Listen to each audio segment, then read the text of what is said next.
Retrouvez Business 365 avec Groupe Pasteur Mutualité, assureur engagé en faveur du sport santé.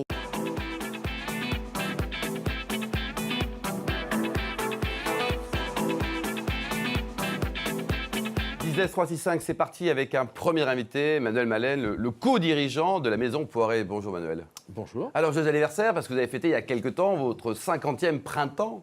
Hein, il paraît que c'était une grosse fiesta au Maroc, c'est ça? Un petit peu, oui, un petit peu. Et vous aviez 50 copains qui sont venus?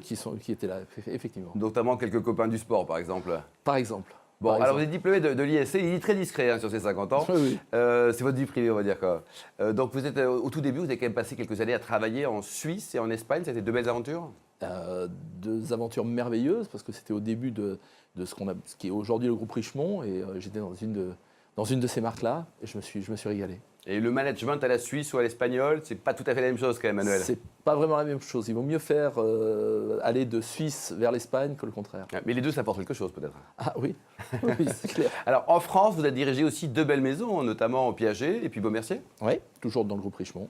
Donc, sur le marché français, quoi. Sur le marché français, avec un développement qui était plutôt sympa, parce que c'était des gros marchés pour ces deux marques-là. Vous nous rappelez d'ailleurs le portefeuille de marque de Richemont, c'est impressionnant. Oh là, il y a Gégère, il y a Cartier, il y a pas mal de monde. Oui. C'est un très très gros groupe. Ouais. Alors en 2013, ça y est, vous devenez entrepreneur, co-entrepreneur, avec un actionnaire, avec un copain, et vous reprenez cette Maison Poiret. Racontez-nous un peu les coulisses. Les coulisses, c'est vrai que j'avais envie de faire quelque chose d'un petit peu différent, sortir un petit peu d'un groupe et de ce confort-là. Et puis d'avoir envie les responsabilités, c'est-à-dire si ça échoue, c'est de ma faute. Et si ça marche, et si ça marche, c'est grâce à l'équipe qu'on aura constituée. Et donc là, vous êtes parti avec un copain? Avec un ami, Benjamin Lebel. Et puis on a eu la chance de rencontrer un fonds et un monsieur qui s'appelle Jean-Paul Bis, qui est un entrepreneur français. Et qui a dit, ok, j'y vais, je mets des sous. On y va. Un mot sur l'historique, l'histoire de Poiret. C'est une maison qui a vu le jour en 1975. 1975, absolument. Elle avait cette particularité dès le départ, qui était un petit pas de côté, c'est-à-dire qu'en gros, dans ces années-là, toutes les marques de la place Vendôme travaillaient sur du diamant, du rubis, de l'émeraude. Et puis Poiret s'est dit, je vais faire la même chose, mais par contre, je vais utiliser d'autres pierres, des pierres semi-précieuses, et je vais faire des choses tout aussi spectaculaires, mais à des prix un petit peu plus raisonnables. Abordable, quoi. Et le positionnement aujourd'hui, c'est quoi, Manuel? Il y a du chic, il y a du fun. Oui, c'est une marque de la place Vendôme, donc on est des joailliers et des horlogers. Et par contre, on twiste un tout petit peu avec l'interchangeabilité, qui est un moyen formidable, en tout cas, de s'exprimer. Et qui fait que. Donc, on change quoi? On change les bracelets? On change les bracelets. On a développé une bague où on change la pierre. La pierre peut aller aussi sur un pendentif. Enfin, voilà, de faire jouer et d'être un petit peu plus gai, un petit peu joyeux que l'univers classique de la place Vendôme. Grand sourire. Dans la gamme Poiret, qu'est-ce qu'on trouve? On trouve 50% de montres et 50% de bijoux et de joaillerie. Et la clientèle, donc c'est quoi? C'est le petit bourgeois de province? C'est le grand touriste richissime qui passe à Paris? Alors non, c'est pas le grand tourisme, c'est à 80% français. Et sur l'ensemble du territoire, parce que la marque était assez connue sur l'ensemble du territoire.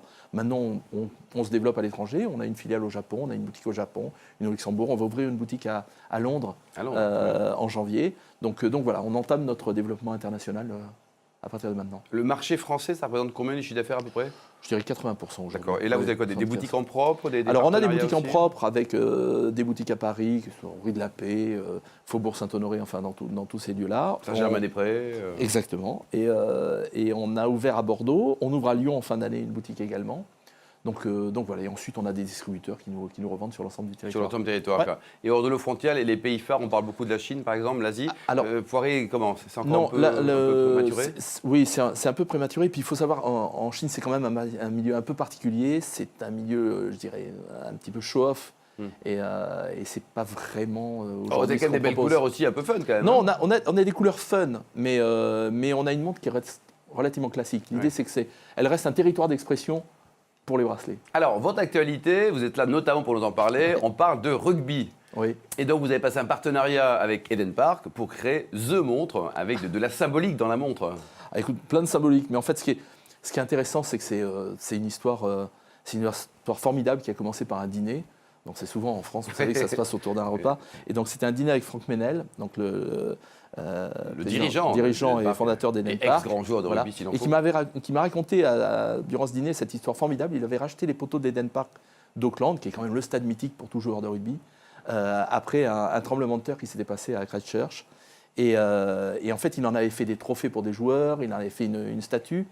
Et puis, il lui restait pas mal de trophées. Et puis, au fur et à mesure que la soirée avançait, on s'est dit, mais attends, il y a peut-être un truc formidable à faire, si on pourrait essayer de faire des montres. Et donc, des montres avec des poteaux de avec rugby. des poteaux de rugby. Alors, je sais que ça paraît un peu fou, mais quand on est rugbyman, et moi je l'ai été, ces poteaux-là, ils sont juste mythiques. C'est ceux de la première Coupe du Monde de rugby. Enfin bon, ce stade-là est incroyable. Et donc voilà. Et donc Franck nous a confié des trophées qu'on a démontés. On a réussi à trouver un fondeur, ce qui n'a pas été sans mal.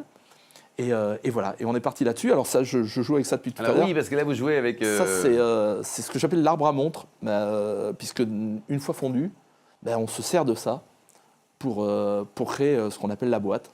D'accord. Et après, on la découpe, on la polie, etc. Donc, c'est-à-dire que chaque montre est vraiment, la base en tout cas, provient du rugby, de ces poteaux mythiques. Ah, c'est 100%, c'est 100%. J'étais un peu... Bon, il y avait un huissier quand même pour vérifier. Il y avait un huissier, il y avait tout ce qu'il fallait pour vérifier tout ça. Et aujourd'hui, donc combien de montres? Alors, avec les 8 kilos qu'on nous a donnés, on a pu faire 150 montres. 150, pas une de plus. Pas une de plus. Elles sont numérotées de 1 à 150 ou alors, elles sont par poste? pires que ça, puisqu'en fait, on a fait quelque chose de spécial. On a fait des cadrans. On a fait, puisque 150, c'est 10 équipes de 15, on a fait 10 cadrans avec le 1, 10 cadrans avec le 2, 10 cadrans avec le 3, jusqu'à 15. Donc chaque joueur a son numéro. Parce que pour y avoir joué pendant longtemps, je sais que le numéro que j'avais dans le dos est très important. Donc voilà, donc comme j'ai fini pilier. Quel poste d'ailleurs, Manuel? J'ai fini pilier. Ouais. J'ai commencé une 3e ligne, mais j'ai fini pilier. Donc voilà, donc j'ai le 1. Bon, ça c'est génial. Alors donc cette montre-là, d'abord elle coûte combien? On va aller jusqu'au bout. Alors elle coûte 4 400 €. Donc c'est collector. Hein. Ah oui, il y a 150. Et on peut les trouver où alors? On va les trouver dans les boutiques Poiret, dans le réseau Poiret de distribution. En France? En France, et également au Japon, parce qu'il y a pas mal d'amateurs là-bas. Et on va en trouver dans certaines boutiques, on pourra les réserver aussi dans certaines boutiques Eden Park. Et aujourd'hui, donc, c'est déjà d'actualité ou ça va sortir dans quelques jours? C'est quoi le timing pour Noël, par exemple? Alors, ça va sortir le 24 novembre, puisque le 26 novembre, en plus, il y a le test match France All Black. Ça va sortir le 24 novembre. Et voilà, mais je pense que ça va se réserver très vite. Oui. Très, très vite. Et un pronostic d'ailleurs pour ce test match contre les ogres néo-zélandais? Non, j'ose pas. J'étais au quart de finale de la dernière Coupe du Monde. Plus de champion ou pas, à votre avis quoi? Non, pas de plus de champion. Non. Mais 40, j'ai bien peur. 40, c'est jouable quoi? 40, j'ai bien peur. Qu'est-ce qui nous manque pour devenir champion du monde de rugby, Emmanuel?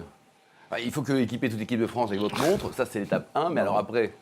Non, après, je crois que les joueurs sont formidables. Je crois qu'il faut juste les laisser s'exprimer, quoi. Il y a un moment donné. Voilà. Ouais, faut qu'ils se lâchent. Ouais, faut qu'ils se lâchent. Ouais. Faut qu'ils se lâchent. C'est-à-dire la peur de perdre son poste, quelque part, à mon avis, les bride un peu, quoi. Les bride un petit peu. Ouais. Écoutez, sponsoring sportif, avec la maison non Poiret, vous avez fait aussi d'autres choses, notamment en 2014, le Trophée des Sables, c'est ça? Et vous avez ambitionné aussi le rugby, quoi. Alors, le Trophée des Sables, alors sur le rugby, c'est vraiment une histoire à part, et c'est vraiment une belle histoire, mais elle est vraiment à part.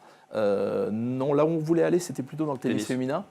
Donc, il n'y a pas de grand tournoi à Paris. Il y en a un très grand qui est à Strasbourg, où on a commencé par faire du sponsoring là-bas.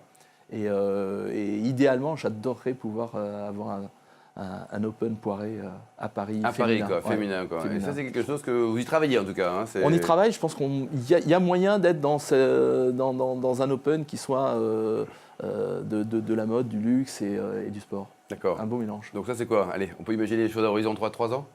J'aimerais 2018-2019, ça serait Et là, à Strasbourg, quoi, vous entraînez un peu, vous appréhendez un peu le contexte. Oui, voilà, exactement. Et la clientèle donc, de Poiret, elle est sportive d'ailleurs ou pas? Il y en a forcément. Ouais. Il y en a forcément. Et puis pour le tennis, ça fonctionne avec tout le monde. Le tennis féminin, c'est plutôt élégant. Bon, c'est super. Vous nous rappelez peut-être l'adresse internet pour prendre enseignement sur Poiret, et notamment cette montre, l'actualité? C'est poiret.com, www. Merci beaucoup, Manuel Malel, le co-dirigeant de cette maison Poiret. On marque une petite pause et on se retrouve dans quelques instants pour parler des clés de la réussite entre une entreprise et un sportif.